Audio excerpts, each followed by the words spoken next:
Hi hello welcome to political lens. నేను షణ్ముఖ్.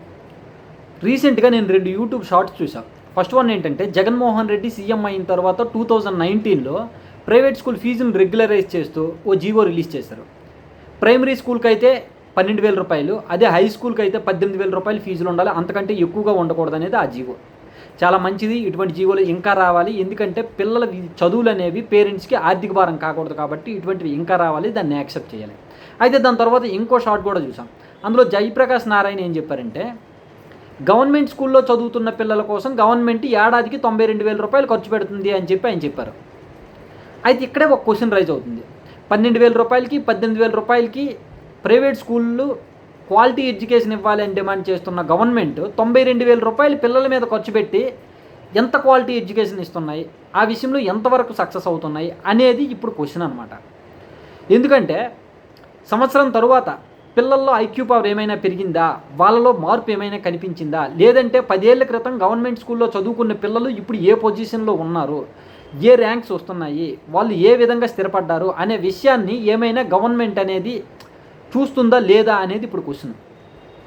అసలు ఇప్పుడు ఎడ్యుకేషన్ సిస్టమ్ ఎలా మారింది అంటే, పిల్లలకు చదువులు చెప్పడం కోసం కాకుండా నిరుద్యోగులకు ఉద్యోగాలు ఇవ్వడం కోసమే ఎడ్యుకేషన్ సిస్టమ్ ఉంది అనేలా పరిస్థితి మారింది. ఎందుకు ఈ విషయం చెప్తున్నానంటే, గవర్నమెంట్స్ రెగ్యులర్గా చెప్తూ ఉంటాయి, డిఎస్సి ద్వారా ఎంతమందికి ఉద్యోగాలు తీసాం, నెక్స్ట్ ఇయర్ ఎంతకంటే ఎక్కువ మందికి ఉద్యోగాలు తీస్తాం, నిరుద్యోగాలకు భరోసా కల్పిస్తామని చెప్పేసి చెప్తూ ఉంటుంది. అరే, నిరుద్యోగులకు భరోసా కల్పించడం కోసం ఎడ్యుకేషన్ సిస్టమ్ కాదు, పిల్లలకు చదువులు చెప్పడం కోసం ఎడ్యుకేషన్ సిస్టమ్. పిల్లలకు చదువులు చెప్పే క్రమంలో ఉద్యోగాలు కల్పించి కొంతమందిని రిక్రూట్ చేసుకుంటున్నామా అనే విషయం ప్రభుత్వానికి గుర్తుందో లేదో అనే విషయం తెలియట్లేదు. ఇదేదో జగన్మోహన్ రెడ్డి ప్రభుత్వాన్నో, చంద్రబాబు ప్రభుత్వాన్నో, లేకపోతే ఏపీ తెలంగాణ ప్రభుత్వాన్నో కాదు, ఓవరాల్గా ఎడ్యుకేషన్ సిస్టమ్ ఏదైతే ఉందో అది స్పాయిల్ అయిపోయింది అని చెప్పడం మాత్రమే నా ఉద్దేశం. నేను ఇప్పుడు ఏదైతే విషయం చెప్పానో, ఎడ్యుకేషన్ సిస్టమ్ అనేది ఎలా మారింది అంటే, పిల్లలకు చదువులు చెప్పించడం కోసం కాకుండా నిరుద్యోగులకు ఉద్యోగాలు కల్పించడం కోసం మాత్రమే ఉంది అని నేను ఏ మాట అయితే చెప్పానో ఆ మాటని, ఆ స్టేట్మెంట్ని గవర్నమెంట్ టీచర్లు కావచ్చు, లేకపోతే పొలిటీషియన్స్ కావచ్చు, ఆ స్టేట్మెంట్ ఇంకొంచెం బలపరుస్తున్నాయి. నేను ఎందుకంటే ఈ మాట చెప్తున్నాను, గవర్నమెంట్ టీచర్లు వాళ్ళ పిల్లల్ని ప్రైవేట్ స్కూల్లో చదివిస్తారు. దాని అర్థం ఏంటంటే, మాకు పాఠాలు చెప్పడం చేత కాదు, మా దగ్గర పాఠాలు నేర్చుకుంటే వాళ్ళకి భవిష్యత్తు ఉండదు, గవర్నమెంట్ స్కూల్లో చదువుకున్న వాళ్ళకి అసలు భవిష్యత్తు ఉండదు, కాబట్టి మా పిల్లల్ని మేము ప్రైవేట్ స్కూల్లో చదివించుకుంటున్నాం అనే దాన్ని ఇండైరెక్ట్గా వాళ్ళు చెప్తున్నారు. అండ్ దాని తర్వాత పొలిటీషియన్స్ ఎవరైతే ఉన్నారో వాళ్ళు కూడా, మేము నడిపిస్తున్నటువంటి ఈ గవర్నమెంట్ ఎడ్యుకేషన్ సిస్టమ్ ఏదైతే ఉందో అది దేనికి పనికిరాని ఎడ్యుకేషన్ సిస్టమ్, కాబట్టి మా పిల్లలకు కూడా భవిష్యత్తు ఉండాలంటే మేము ప్రైవేట్ స్కూల్లో జాయిన్ చేసుకుంటాం మా పిల్లల్ని అని చెప్పేసి వాళ్ళు కూడా చెప్తున్నారు.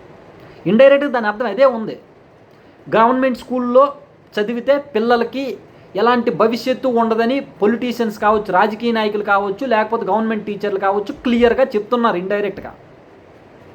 రీసెంట్గా ఒక అనంతపురం జిల్లాలో ఒక స్కూల్ ఉంది, దానికి సంబంధించిన ఒక న్యూస్ వచ్చింది. అందులో ఏంటంటే ఒక పిల్లే చదువుతుంది, ఒక చిన్న అమ్మాయి చదువుతుంది. ఆ అమ్మాయి కోసం ఒక గవర్నమెంట్ టీచర్ ఉంది, ఒక వంట ఆవిడ ఉంది. దాన్ని కూడా గవర్నమెంట్ ఎలా చెప్పుకుంటుంది అంటే, చాలా గొప్పగా చెప్పుకుంటుంది, ఒక పిల్ల కోసం కూడా మేము స్కూల్ నడిపిస్తున్నామని. నిజమే, ఒక పిల్ల కోసం కూడా స్కూల్ నడిపించడం అనేది గొప్ప విషయమే.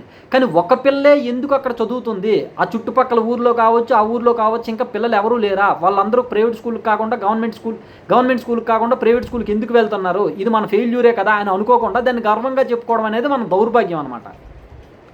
అసలు ఎందుకు ఈ పరిస్థితి వచ్చింది? అసలు దీనికి అసలు మార్పే లేదా? దీనికి ఒక సొల్యూషన్ లేదా అంటే, ఖచ్చితంగా సొల్యూషన్ ఉంది. కానీ ఆ సొల్యూషన్ వైపు అడుగులు వేసే విషయంలో ప్రభుత్వం రెడీగా లేదు. ఇప్పుడు ఒక గవర్నమెంట్ ఇప్పుడు ఎవరైతే పొలిటీషియన్స్ ఉన్నారో, ఎవరైతే పంచాయతీలు పోటీ చేస్తున్నారో, లేదంటే మా మెంబర్ ఆఫ్ పార్లమెంట్గా పోటీ చేస్తున్నారో, వాళ్ళకు కొన్ని అర్హతలు ఉంటాయి. వాళ్ళకి ఎంత వయసు ఉండాలి, వాళ్ళు దేశ పౌరులు అయి ఉండాలి అని చెప్పేసి కొన్ని అర్హతలు ఏవైతే ఉంటాయో, వాళ్ళ పిల్లల్ని కూడా గవర్నమెంట్ స్కూల్లోనే చదివించాలి అనేటటువంటి ఒక అర్హత ఉండాలి. అలాంటప్పుడే వాళ్ళు పోటీ చేసే అర్హత వాళ్ళకు ఉంటుంది అనేటటువంటి ఒక నిబంధనని, ఒక చట్టాన్ని తీసుకొని వస్తే సిస్టమ్ ఆటోమేటిక్గా చేంజ్ అవుద్ది. దాంతోపాటు గవర్నమెంట్ టీచర్లు మాత్రమే కాదు, గవర్నమెంట్ ఎంప్లాయీస్ అందరూ కూడా వాళ్ళ పిల్లల్ని గవర్నమెంట్ స్కూల్లోనే చదివించాలి అనేటటువంటి ఒక చట్టాన్ని ఖచ్చితంగా తీసుకొని వచ్చిన రోజు ఎడ్యుకేషన్ సిస్టమ్ అనేది మారుతుంది. అంతే తప్ప అవేవీ కాకుండా మా పిల్లల్ని మేము గవర్నమెంట్ స్కూల్లో జాయిన్ చేస్తాం, మా పిల్లల్ని మేము ప్రైవేట్ స్కూల్లో జాయిన్ చేస్తాం, గవర్నమెంట్ స్కూల్లో జాయిన్ చేయం అని అనుకునేటప్పుడు వాళ్ళ కోసం ఏడాదికి 92,000 రూపాయలు ఖర్చు పెట్టడం దేనికి? వాళ్ళ కోసం ఇంతమందిని రిక్రూట్ చేసుకోవడం దేనికి? వాళ్ళ కోసం వేల కోట్లు బడ్జెట్లో పెట్టడం దేనికి అనేటటువంటి క్వశ్చన్స్ రైజ్ అవుతూ ఉంటాయి. సొల్యూషన్ తెలుసు, ప్రాబ్లం తెలుసు, గవర్నమెంట్కి సొల్యూషన్ కూడా తెలుసు, కానీ సొల్యూషన్ వైపు అడుగులు వేయడానికి గవర్నమెంట్స్ అనేవి సిద్ధంగా లేవు.